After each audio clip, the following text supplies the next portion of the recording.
And we're live. Hey, I'm Alana, and I am the creative director and executive producer for Filmkik. And today, my guest is going to be Jim Meskimen. And Jim Meskimen is a professional actor for nearly 30 years. Jim has appeared in films like Apollo 13, The Grinch, Frost Nixon, The Punisher, Not Forgotten, There Will Be Blood, and many others. Some of Jim's TV credits include Friends, Whose Line Is It Anyway, Fresh Prince of Bel-Air, Castle, Lie to Me, and Rules of Engagement. Now, other than this, I'm sure you've seen Jim everywhere from commercials to TV shows to hopefully you've seen some of his amazing impressions. And what we're going to be talking about today is how he, as an actor and impressionist and overall artist, he's also a fantastic painter and poet, how he is staying busy, productive, staying efficient, what he is doing during the lockdown. Now, before I even bring him out, I want to show you one of the latest videos that he's been working on, which is absolutely amazing. And let's take a look. Greetings, friends from distant lands, amigos, messieurs et madames. There's much that we don't understand and much this new lifestyle demands. One does the very best one can, the least of which is washing hands. In driving rain or scorching sands, through quarantines and travel bans. Though filthiness does have its fans, the best of us still wash our hands.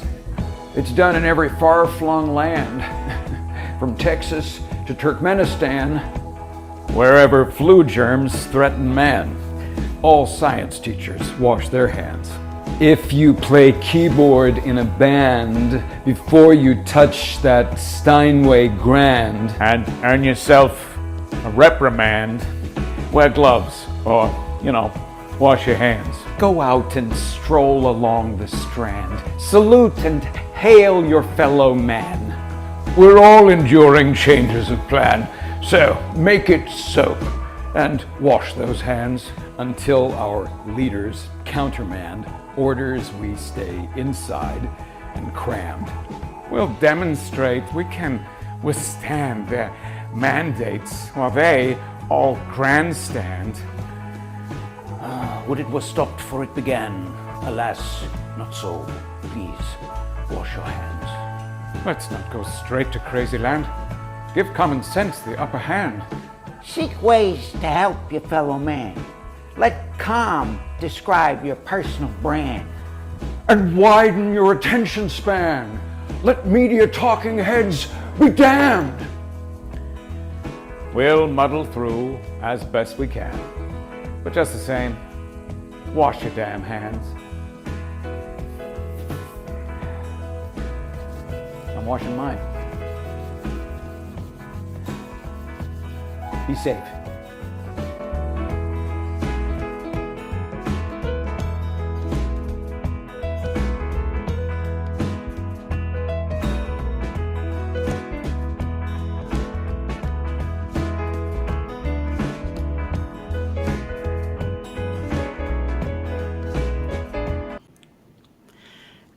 I mean, isn't that amazing? All right, well, I'm very happy that you guys got to see that, and let's just bring Jim in. Hi, Jim. Hi, everybody. Hey, Alana. Thanks for having me on. My pleasure. Thank you so much for joining us. And so tell me, let's start with that video. So you wrote it, you just tell me, where did the idea come from and everything about it? What would you like to know? So you wrote it. Why did you think of doing this? Oh, well, several reasons. Obviously, the current emphasis on keeping clean. Also, I wanted to collaborate again with the visual artist Shamouk, with whom I've done several of these videos for my channel. We were trying to think of something a little more interesting and different take on the deep fake thing. He had contacted me originally because he lives in England and he was looking for impressionists to collaborate with because he's very good at this deep fake stuff. And just to create an overall illusion that the actor was actually there when maybe he wasn't. So our first one out of the box did very well. We had over 1 million views in 5 weeks, which was fast. And then we've done several others. which have been less earth-shattering, but certainly are fun. So, this really speaks to the general topic of your show, which is what to do during a crisis, how to be creative. And my default is always to figure out something to shoot or to write or to somehow create to get through any problem, because I've been basically a freelancer since I was 24. So I'm a little bit older than that now. So I'm used to it, I'm comfortable with it, and it is my go-to activity, creating. That's awesome.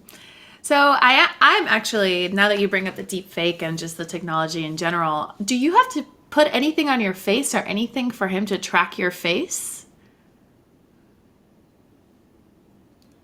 No, no, it's not required at all. I just give him the raw video and he does it all. I don't understand how it's done. I really have very low responsibility level for the whole thing, but it is pretty astonishing.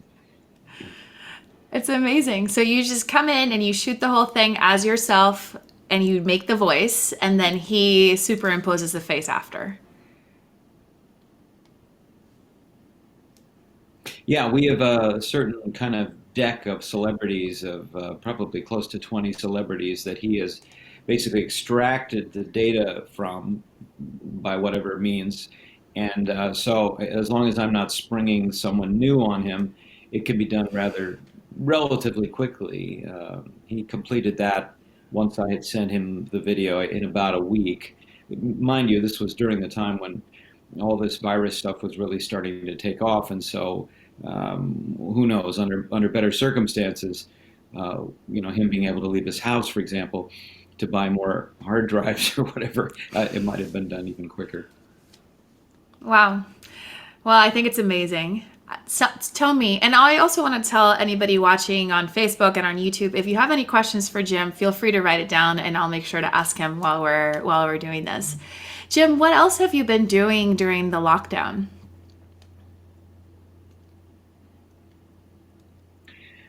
Well, as it happens, I've been pretty busy. Now, I'm fortunate in that as a voice artist who has a booth and who has microphones and the ability to record broadcast quality or nearly so from here, I'm very, very busy. So not always lucratively. I'm not making tons of money because people aren't producing quite as much, and in advertising too, I think they're scrambling and trying to figure out what to do.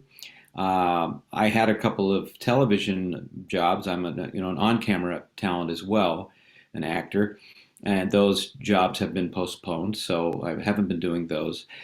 But I have still been extraordinarily busy, like we all have. For instance, scrambling to learn how to use teleconferencing, buying new equipment and learning how to set up a green screen, and all these other little things that we maybe were putting off now become essential.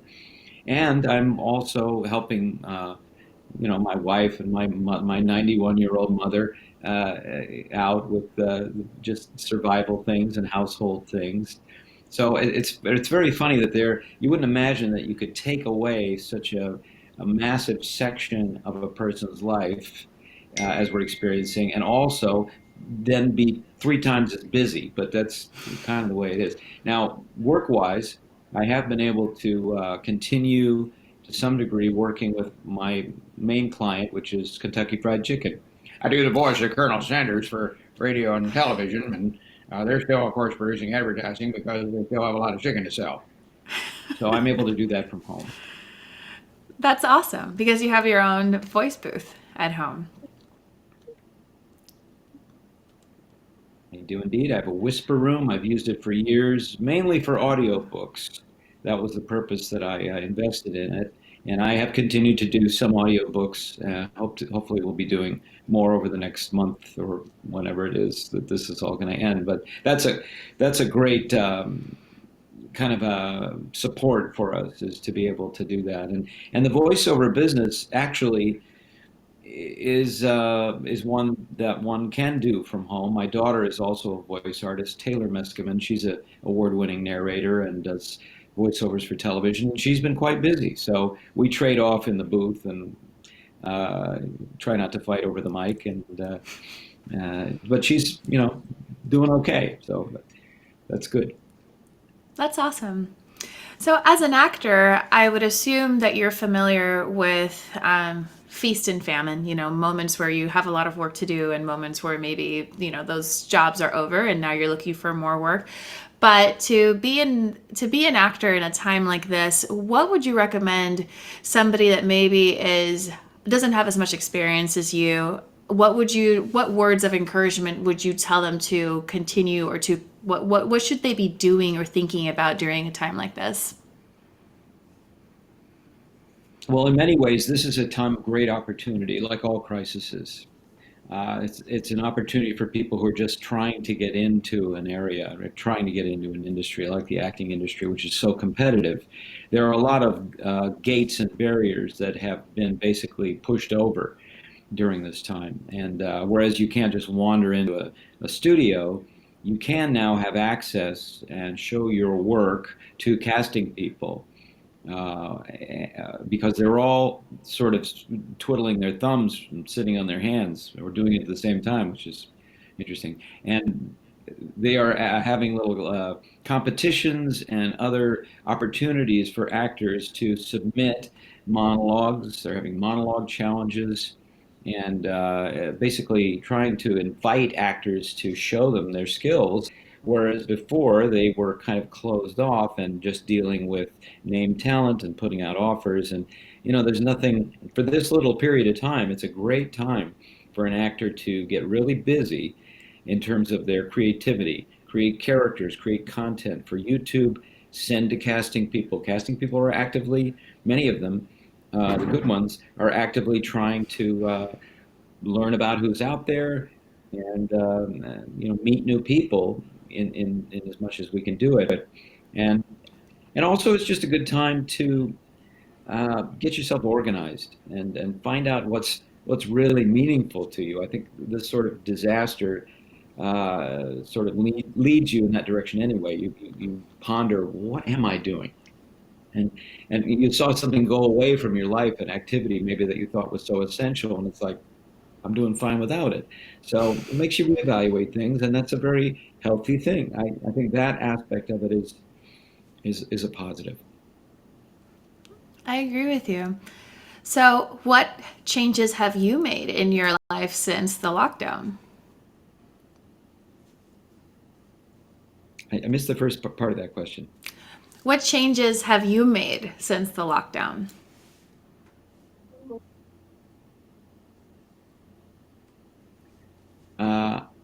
I've made. I'm sorry. I'm still missing a word. Decisions have I made? What have I made? Changes. I'll type it in our Changes. Yes. I changes. I have made. Wow. Well, what changes have I made? I wouldn't say too many changes. See, as we mentioned before, I mean, I've been a freelancer. This is the game I've been playing a long time. Like you see behind me, this banner. This is the Jim Meskimen's Daily Celebrity Fortune Cookie, and that's where I do a video every day. I put up a video every day where I spin a wheel, has a list of celebrities on it. I take a fortune cookie and I read it. And read the fortune cookie in the style of Robert De Niro, for example, or whoever, Colin Firth, or Sir Ian McKellen, and I do that as a way of outreach. Okay, so we got to that because we realized that YouTube was a great way to promote my skills, and so my daughter and we do most of the promotion, and we figured, what if we did a video a day? Well, now we've been doing that for a couple of years, and now we do multiple videos a day. So, and now during this Corona crisis, we do maybe 3 or 4 videos a day, and also get other people to somehow create videos about what I do and collaborate with other people. So I think the change has been, I've just been putting my foot on the accelerator and trying to not consume so much, but to put out a lot more than ever before, and it's good. It makes you feel better. It lets people know who you are. It defines your brand. That brand is that kind of a dicey word, but basically, I agree with Gary Vaynerchuk, and that a good synonym for brand is reputation. Put your reputation out there, people know what you think and feel.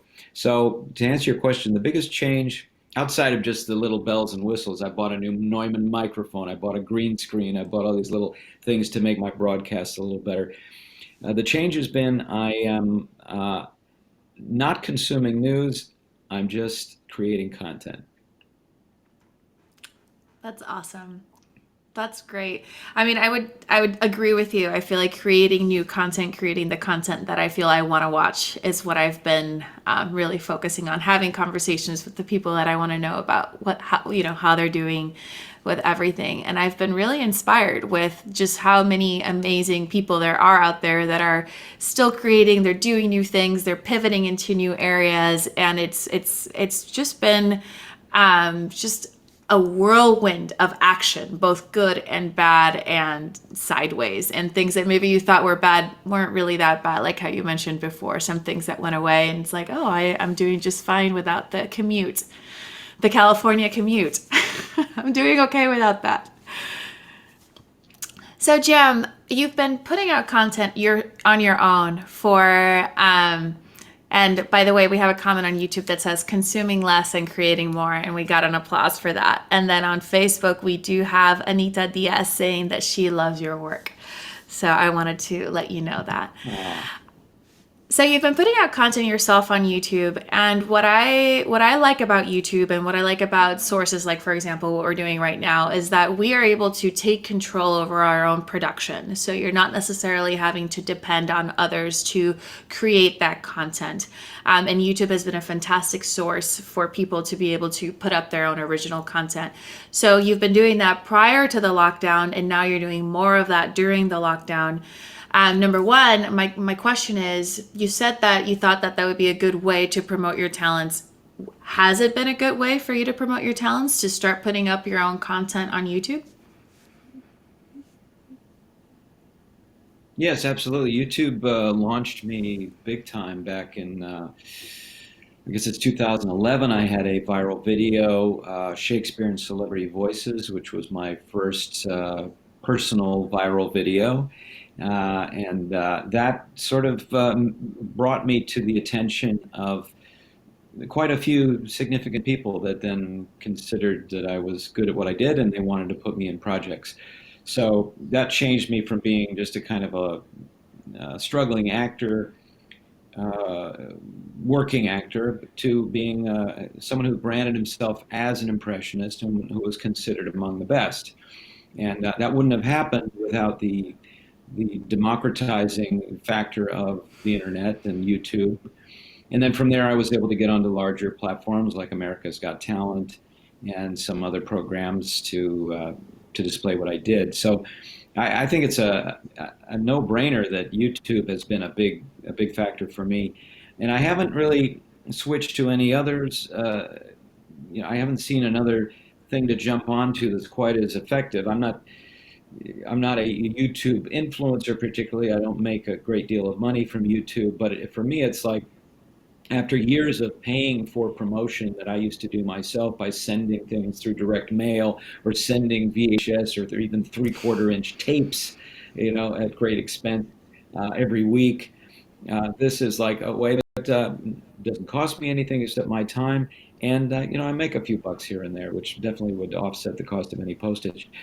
But I think, Alana, the message that I would say is most key and different probably in what I do, because a lot of people are creating content, right? And a lot of people have this idea that, well, I got to put things out. And you see a lot of actors and artists who never really did much on the internet before are like kind of going, well, I'm going to find out about this Facebook Live thing, or what is this YouTube thing? Okay, good. You've started. That's great. But the thing that really makes the difference is setting targets of production. And we do that here. My daughter and I, we get together and we say, how many videos are we going to put out? What are they going to be? How many mailings are we going to do? How many poems am I going to write? We really kind of, for us, we set targets. And then all week long, we are actively doing actions that will result in me making those targets. And sometimes it seems ridiculous, like, how many TV shows are you going to be on? You know, at a time like this, it's kind of challenging, right? I can't go to a studio. I can't. I'm not going to be in front of the camera crew with lights and makeup, and nobody's going to touch me. It's not going to happen. However, sometimes if you decide, hey, this is what we got. This is what the target is. Funny alternatives come in. I get a call from my you recorded a while back. Well, they're going to put that in the TV show, that voiceover you did. And you go, there you go. There's my target met. But if you don't set the targets and you don't actively strive towards some sort of goal, it's like anything else in life. You're just not gonna get it. Or if you do it by chance and you don't know how you got it anyway, it's hard to load across my space and go, wait a minute, that might be worth something. And that makes a big difference. But setting of targets is key. I love that. So you set your targets, and do you have targets for how many views you're going to get, or do you just focus on your production? No, no, no. I don't. The target is not what am I going to get. The target is what am I going to do. Awesome. All right. So then along that line, let's say you are talking to somebody that's just starting to put out content on YouTube. What recommendations would you give them when they spend all this time on a video that gets 2 views, then 3 views, then 4 views, and then they put out another video and then that one gets 4 views? What would you tell them? Well, I would tell them to notice that there is growth happening. And so what you should do is create more, create it faster. Don't spend so much time on the quality of it. Some of the most high performing videos of all time were done very, very cheaply, as you know. So that has no point in it. Get done what you can get done. And again, set yourself goals. If you're like, okay, I got 4 views 2 weeks ago. Because I started the same way. I would do a video, I'd put it up, and I'd think, oh my God, the world is going to change. As soon as I hit send, everything's going to happen. I'm going to connect it to the universe and everything. And at the end of a week, you got 79 views. You're like, okay. But realize that that's 79 people that you've been in touch with. If you had 79 people in your house, you'd sure notice it. So build on that and go, all right, well, if it takes me 2 weeks to get 79 people, then I've got to do a video every week. And then I've got to do a video every day and build it like that. And then you're starting to see some numbers. And then you work on things like, well, how can I make this more valuable to people? How can I make this something that people could really use and need and make them smile or whatever? Or is it really something different that they could use? Not just me going, oh my God, this coffee's so amazing. I mean, you guys should all get Pete's. Pete's is really great. Big shout out to Damon who works there. Hi, Damien. I love you. It's not something useful. Something of value. Do you cater the rest of the content that you produce based on the performance of your past videos?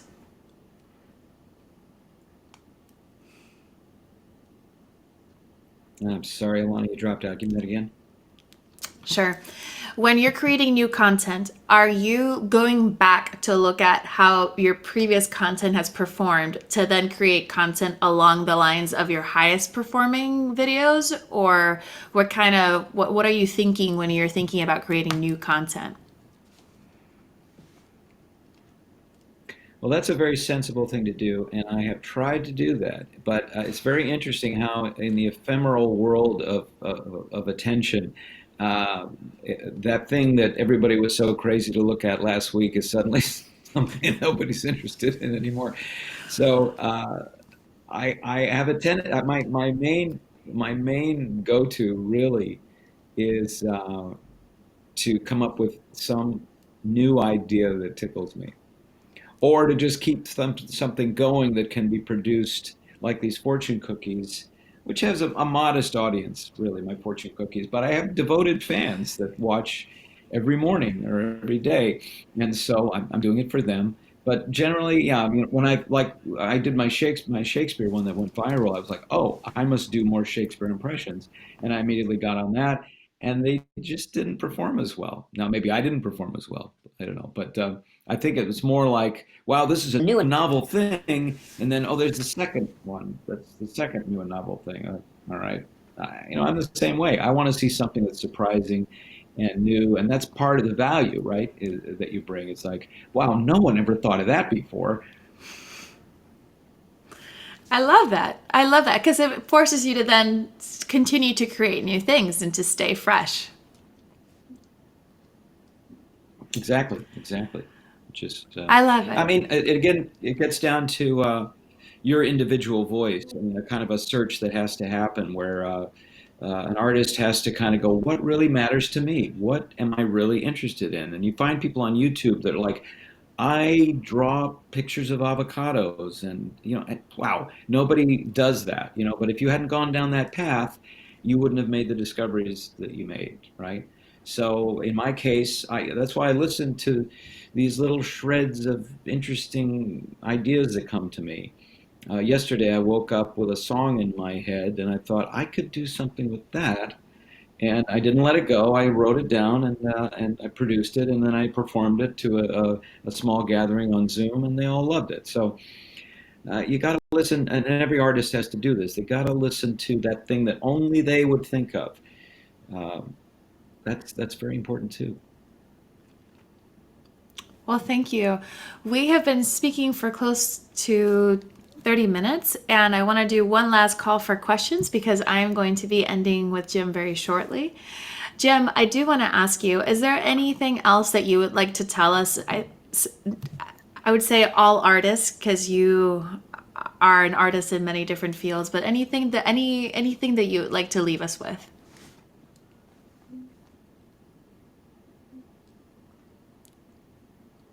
Yes, I'm very interested in helping and inspiring artists. I've been very lucky to have been inspired and helped by artists in my life, um, from musical artists that I listened to on the radio to actual mentors that stood beside me while I was painting and pointed things out to me, or directors or things like that. So I try to return that as well.